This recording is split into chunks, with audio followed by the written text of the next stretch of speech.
The late afternoon sun cast a golden glow over the city as Maya, a 28-year-old freelance graphic designer, boarded the nearly empty bus.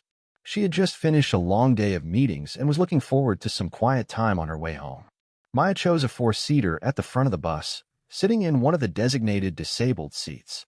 She always made sure to move if someone needed it, but today the bus was only 20% full, and she felt no guilt about taking the spot. The rhythmic hum of the engine and the soft chatter of a few passengers created a peaceful atmosphere. Maya pulled out her sketchbook, doodling ideas for a new project, her mind drifting between work and the weekend plans she had with her friends. Across the aisle, an elderly man with a cane sat quietly, scrolling through his phone, while a young mother and her toddler occupied the back seats. The bus driver, Carl, a middle-aged man with a weathered face and a no-nonsense attitude, focused on the road ahead. Maya glanced out the window, watching the city blur past, her thoughts interrupted only by the occasional stop to pick up or drop off passengers. At one stop, a woman in her mid-60s, Margaret, stepped onto the bus. She was fit and well-dressed, with an air of confidence that bordered on arrogance. Margaret scanned the bus, her eyes narrowing as they landed on Maya. Without hesitation, she marched over, her heels clicking sharply against the floor. "You need to move. This is my seat," Margaret declared in a harsh, demanding tone. Maya looked up, startled, and glanced around. There were at least 3 other empty seats nearby, including one directly across from her. "I'm sorry, but there are other seats available," Maya replied politely, trying to keep her voice calm. Margaret crossed her arms, her expression hardening. "I have a bad shoulder, and I need this specific seat. Now move."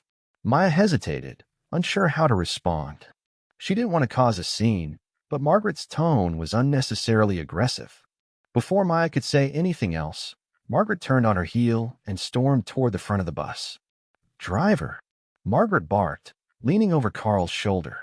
"That girl is sitting in my seat, and she refuses to move. You need to do something about it."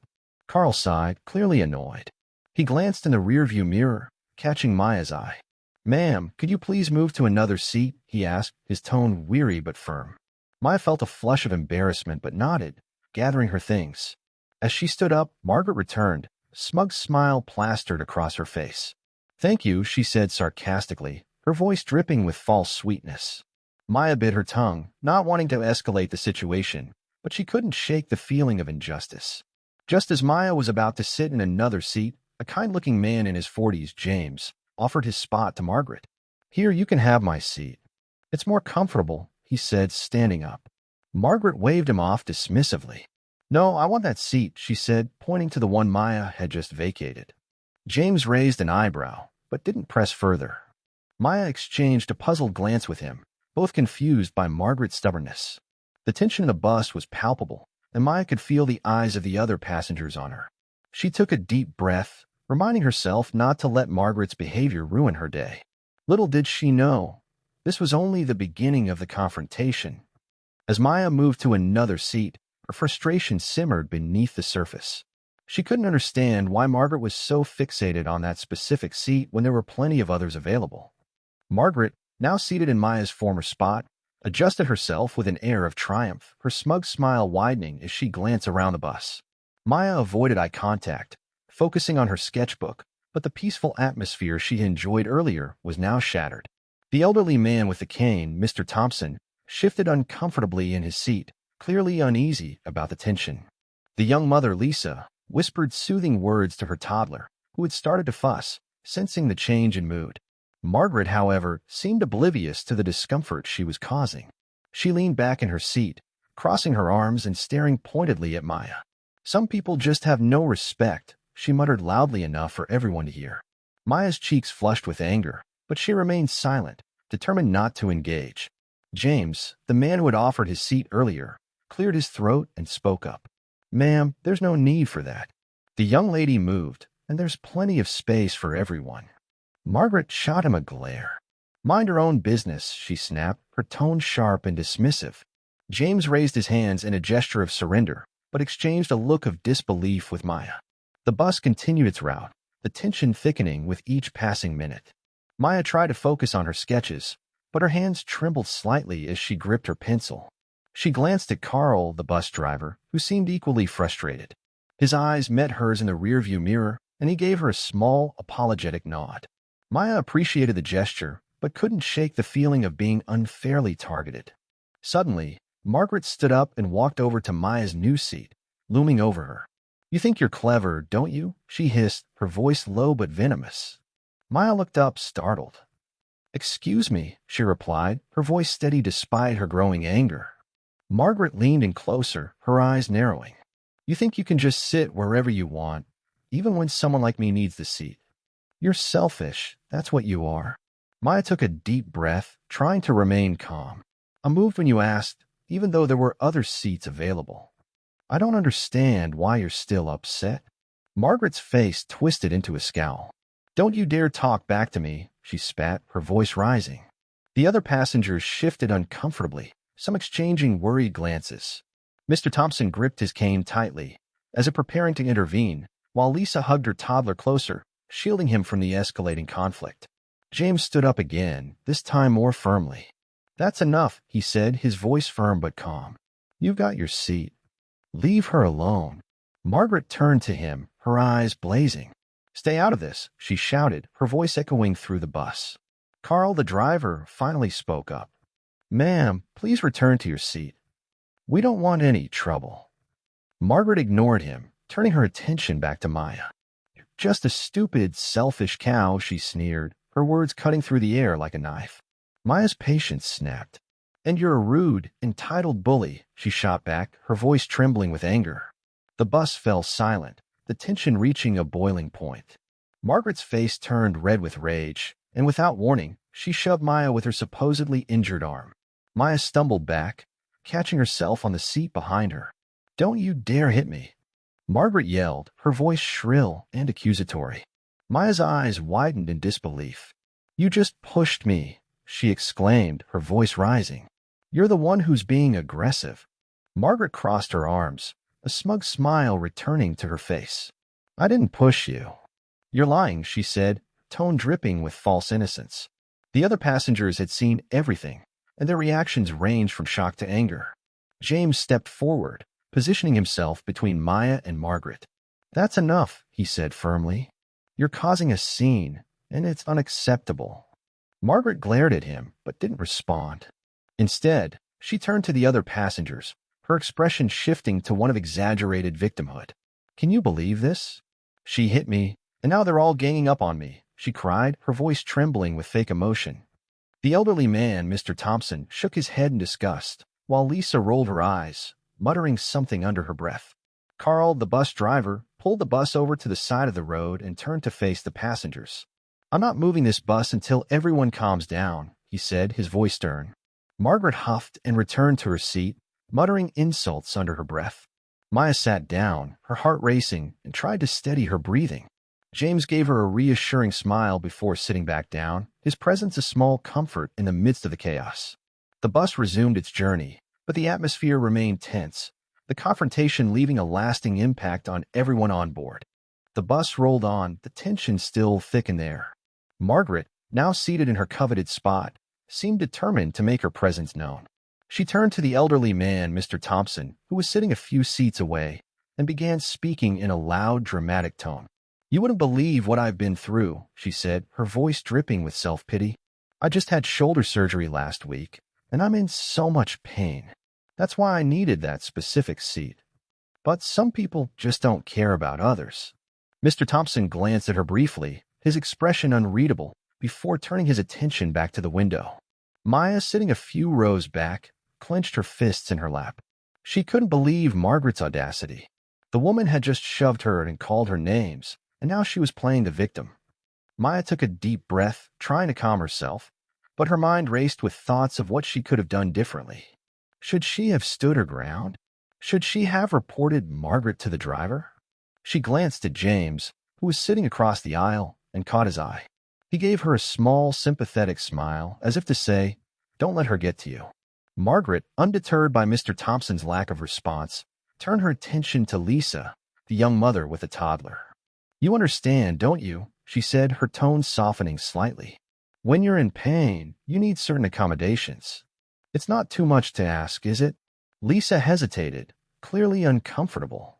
She glanced at her toddler, who was now dozing in her arms, before responding. I guess, she said hesitantly, not wanting to provoke Margaret further. Margaret nodded, satisfied, and leaned back in her seat, a smug smile playing on her lips. James, however, wasn't having it. He leaned forward, his voice calm but firm. Ma'am, I understand you're in pain, but that doesn't give you the right to treat people the way you did. That young lady moved when you asked, and you still attacked her. That's not okay. Margaret's smile faltered, and she glared at him. I didn't attack anyone, she snapped. She's the one who hit me. James raised an eyebrow, clearly unconvinced. We all saw what happened, he said, his tone steady. You pushed her, and then you accused her of hitting you. That's not how adults behave. The other passengers murmured in agreement, their voices low but unmistakable. Mr. Thompson cleared his throat and spoke up for the first time. Young man's right, he said, his voice gravelly but firm. You caused a scene, and now you're trying to make yourself the victim. It's not right.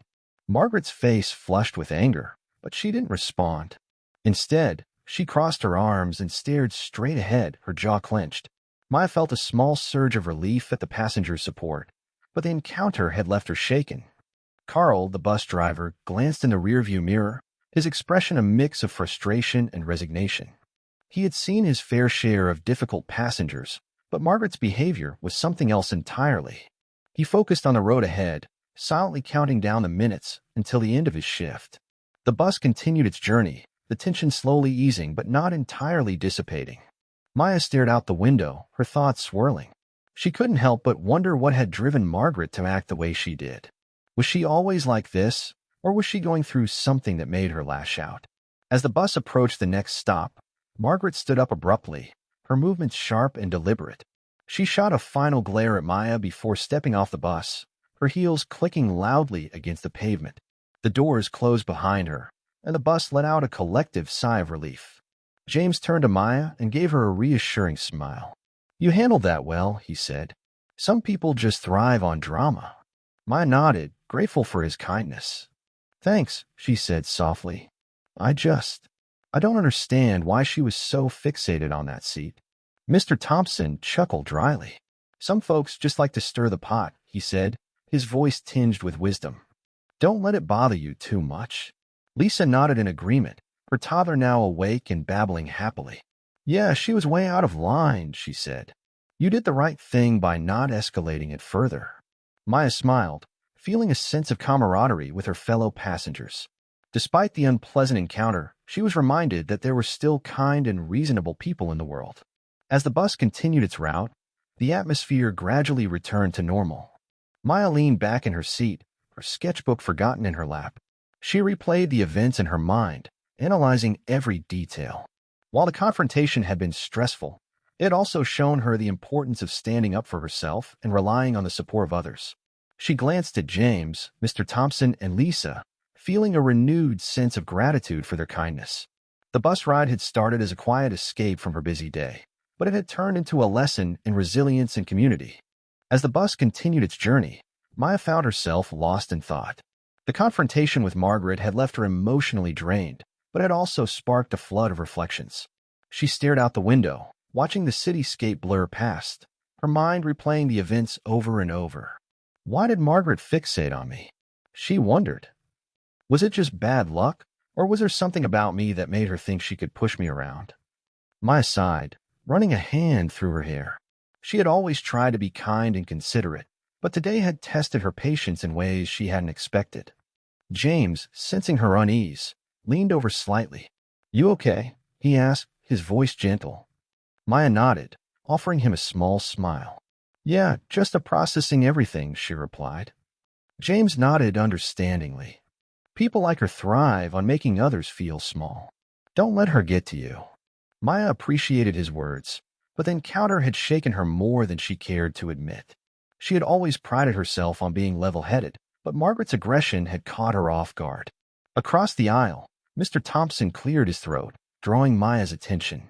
You handled yourself well, young lady, he said, his voice carrying a note of respect. Not everyone would have kept their cool like that. Maya felt a warmth spread through her chest at his words. Thank you, she said softly. I don't understand why she was so determined to cause a scene. Mr. Thompson chuckled dryly. Some folks are just like that. They've got a chip on their shoulder and take it out on anyone they can. Lisa, the young mother, chimed in from the back. Yeah, she was way out of line. You didn't do anything wrong. Her toddler, now fully awake, babbled happily, oblivious to the tension that had filled the bus just moments ago. Maya smiled at the child, feeling a small sense of comfort in their innocence. Thanks, she said to Lisa. It's just frustrating, you know. I moved when she asked, and she still went after me. Lisa nodded sympathetically. Some people just can't be satisfied. Don't let it ruin your day. Carl, the bus driver, glanced in the rearview mirror, his eyes meeting Maya's briefly. You did the right thing, he said, his voice carrying a note of reassurance. I've seen my fair share of difficult passengers, but that was something else. Don't let it get to you. Maya nodded, grateful for his support. She had always admired people like Carl, who managed to stay calm and professional in the face of chaos. As the bus approached Maya's stop, she gathered her things, her mind still swirling with thoughts. She stood up, glancing around at the passengers who had shown her kindness. Thank you, she said, her voice sincere. For everything. James smiled warmly. Take care of yourself, he said. Mr. Thompson tipped his hat in her direction, while Lisa gave her a friendly wave. Maya stepped off the bus, the cool evening air hitting her face as the doors closed behind her. She walked slowly toward her apartment, her thoughts still consumed by the incident. Why did Margaret act that way? She wondered again. Was she always like that, or was she going through something that made her lash out? Maya shook her head, trying to push the thoughts away. She knew she might never have answers, but she also knew she couldn't let the encounter define her day. When she finally reached her apartment, Maya dropped her bag by the door and sank onto the couch, exhaling deeply. She pulled out her sketchbook, flipping to a blank page, and began to draw. The lines flowed freely, her emotions pouring onto the paper. She sketched the bus, the passengers, and even Margaret, her pencil capturing the tension and drama of the encounter. As she worked, she felt a sense of catharsis, the act of creation helping her process her feelings. By the time she finished, the page was filled with a chaotic yet beautiful scene, a testament to the resilience of the human spirit. Maya leaned back, studying her work with a critical eye. Despite the unpleasantness of the day, she felt a sense of pride in how she had handled herself. She had stood her ground without losing her temper, and she had found support in the kindness of strangers. As she prepared for bed, Maya made a mental note to pay it forward. The next time she saw someone in need, she would offer her help without hesitation. The world could be a difficult place, but it was also filled with people who cared. Maya drifted off to sleep, her heart lighter than it had been in hours, ready to face whatever challenges the next day might bring. The next morning, Maya woke up feeling a mix of emotions. The confrontation with Margaret still lingered in her mind, but it no longer felt as heavy. She had processed much of it through her sketching the night before, and the support from her fellow passengers had given her a sense of closure. As she got ready for the day, she found herself thinking about how the incident had changed her perspective. She had always been a kind and considerate person, but now she felt a renewed determination to stand up for herself and others when faced with injustice. Maya's first stop of the day was a coffee shop near her apartment. As she waited in line, she noticed an elderly woman struggling to carry a tray of pastries to her table. Without hesitation, Maya stepped forward. "Let me help you with that," she said, offering a warm smile. The woman looked surprised but grateful. "Thank you, dear," she said, her voice soft and appreciative. Maya felt a small surge of pride as she helped the woman to her seat. It was a small gesture, but it reminded her of the kindness she had received on the bus. Meanwhile, James, the man who had stood up for Maya, was also reflecting on the incident. He had always considered himself a bystander, someone who preferred to avoid conflict. But seeing Maya being unfairly targeted had stirred something in him. As he sat at his desk at work, found himself replaying the events in his mind. Why did I speak up this time? He wondered. Was it because she reminded me of my younger sister, or was it just the right thing to do? Whatever the reason, James felt a sense of pride in his actions. He made a mental note to be more proactive in standing up for others, even if it meant stepping out of his comfort zone. Mr. Thompson, the elderly man with a cane, was also thinking about the incident. He had seen a lot in his lifetime, but Margaret's behavior had struck a nerve. As he sat in his favorite armchair at home, Sipping a cup of tea, he reflected on the importance of community. People need to look out for each other, he thought. If we don't, then what kind of world are we leaving for the next generation? He decided to reach out to his neighbors more often, offering help where he could and fostering a sense of connection in his community. Lisa, the young mother, had also been affected by the encounter. She had always been protective of her toddler, but the incident had made her realize the importance of teaching him about kindness and empathy. As she played with him on the living room floor, she found herself thinking about how to instill these values in him. We have to be kind to others, even when they're not kind to us, she said softly, more to herself than to her child. She made a mental note to look for children's books that emphasize these lessons, determined to raise her son to be a compassionate person. Back on the bus, Carl, the driver, was also reflecting on the incident. He had seen his fair share of difficult passengers, but Margaret's behavior had been particularly jarring. As he drove his usual route, he found himself paying closer attention to the dynamics between passengers. He made a point to greet everyone who boarded the bus, offering a friendly smile and a kind word. He also kept a closer eye on any potential conflicts, ready to intervene if necessary. It's not just about driving the bus, he thought. It's about creating a safe and welcoming space for everyone. Maya's day continued with a sense of purpose. At work, she found herself more assertive in meetings, speaking up when she had ideas or concerns. Her colleagues noticed the change and commented on her newfound confidence. "You seem different today," one of them said. "In a good way." Maya smiled, feeling a sense of pride. The incident on the bus had been unpleasant, but it had also been a catalyst for growth. As the day drew to a close, Maya found herself back at the bus stop, waiting for her ride home. She felt a small pang of anxiety as she boarded, but quickly dissipated when she saw James sitting near the front. He smiled at her, and she returned a gesture, feeling a sense of camaraderie. The bus was quiet, the atmosphere calm and peaceful. Maya took a seat by the window, her sketchbook in hand, and began to draw. This time, her sketches were filled with light and hope. She drew the elderly woman from the coffee shop, James standing up for her, Mr. Thompson's wise smile, and Lisa playing with her toddler. Each image was a reminder of the kindness and resilience she had witnessed.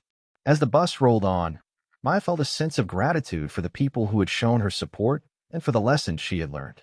The incident with Margaret had been a challenge, but it had also been an opportunity for growth. Maya knew that life would always have its difficulties, but she also knew that she had the strength to face them. And as she looked around the bus, she felt a sense of hope for the future. The world could be a difficult place, but it was also filled with people who cared. And that, she realized, was something worth holding on to. A week had passed since the incident on the bus, and Maya found herself reflecting on how much had changed in such a short time. The confrontation with Margaret had been a turning point, not just for her, but for everyone involved. As she sat in her favorite cafe, sipping a latte and flipping through her sketchbook, she marveled at how the experience had reshaped her perspective. The sketches she had created in the days following the incident were filled with moments of connection and resilience. James standing up for her, Mr. Thompson's quiet wisdom, Lisa's gentle kindness, and even Carl's steady professionalism. Each drawing was a reminder of the strength she had found in herself and the support she had received from others. Maya's newfound confidence had begun to seep into other areas of her life. At work, she had taken on a leadership role in a new project, pitching bold ideas and advocating for her team. Her colleagues had noticed the change, and one of them had even commented, "You've really come out of your shell lately." "It's inspiring to see." Maya had smiled, feeling a sense of pride. The incident on the bus had taught her the importance of standing up for herself and others, and she was determined to carry that lesson forward. Meanwhile, James had also been reflecting on the encounter. He had always considered himself a quiet, reserved person, but standing up for Maya had given him a sense of purpose. At work, he had started speaking up more in meetings, offering his insights and challenging ideas when necessary. His coworkers had noticed the change, and one of them had even joked, "Who are you? And what have you done with the real James?" He had laughed, but deep down, he knew that the experience on the bus had awakened something in him, a desire to be more proactive in making a difference, no matter how small. Mr. Thompson, the elderly man with the cane, had also been inspired by the incident. He had always been a solitary figure, content to keep to himself, but the encounter had reminded him of the importance of community. He had started reaching out to his neighbors more often, offering to help with groceries or simply sharing a cup of tea and a conversation. One of his neighbors, a young woman new to the area, had thanked him profusely. "You've made me feel so welcome here," she had said. Mr. Thompson had smiled, feeling a sense of fulfillment. This is what life is all about, he had thought. Looking out for each other. Lisa, the young mother, had also been affected by the incident. She had always been protective of her toddler, but the encounter had made her realize the importance of teaching him about kindness and empathy. She had started reading him stories about sharing and helping others, and she made a point to model those values in her own behavior. One day, as they played in the park, her son had offered his toy to another child without being prompted. Lisa had felt a surge of pride, knowing that she was raising him to be a compassionate person. Carl, the bus driver, had also been changed by the incident. He had always taken pride in his job, but the encounter with Margaret had made him realize the importance of creating a safe and welcoming space for his passengers. He had started greeting everyone who boarded the bus with a warm smile and a kind word, and he kept a closer eye on any potential conflicts, ready to intervene if necessary. One day, a passenger had thanked him for his kindness. "You make this bus feel like a community," they had said. Carl had smiled, feeling a sense of pride. This is what it's all about, he had thought. Looking out for each other. As for Margaret, her story remained a mystery. Maya often wondered what had driven her to act the way she did.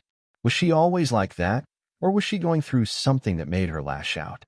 Maya knew she might never have answers, but she also knew that holding on to anger wouldn't help anyone. Instead, she chose to focus on the lessons she had learned and the kindness she had witnessed. One evening, as Maya boarded the bus after work, she was surprised to see James sitting near the front. He smiled at her, and she returned a gesture, feeling a sense of camaraderie. She took a seat across from him, and they struck up a conversation, sharing stories about their days and laughing over shared experiences. As the bus rolled on, Maya felt a sense of gratitude for the people who had shown her support and for the lessons she had learned. The incident with Margaret had been a challenge, but it had also been an opportunity for growth. Maya knew that life would always have its difficulties, but she also knew that she had the strength to face them. And as she looked around the bus, she felt a sense of hope for the future. The world could be a difficult place, but it was also filled with people who cared. And that, she realized, was something worth holding on to. As the bus approached her stop, Maya stood up, offering James a warm smile. "Thanks for everything," she said. "It's been nice getting to know you." James nodded, returning her smile. "Take care of yourself," he said. Maya stepped off the bus, the cool evening air hitting her face as the doors closed behind her. She walked slowly toward her apartment, her heart light and her mind at peace. The incident on the bus had been a turning point, not just for Maya but for everyone involved. It had reminded them of the importance of kindness, resilience, and community. And as Maya unlocked her door and stepped inside, she knew that she was ready to face whatever challenges lay ahead, armed with the lessons she had learned and the strength she had found.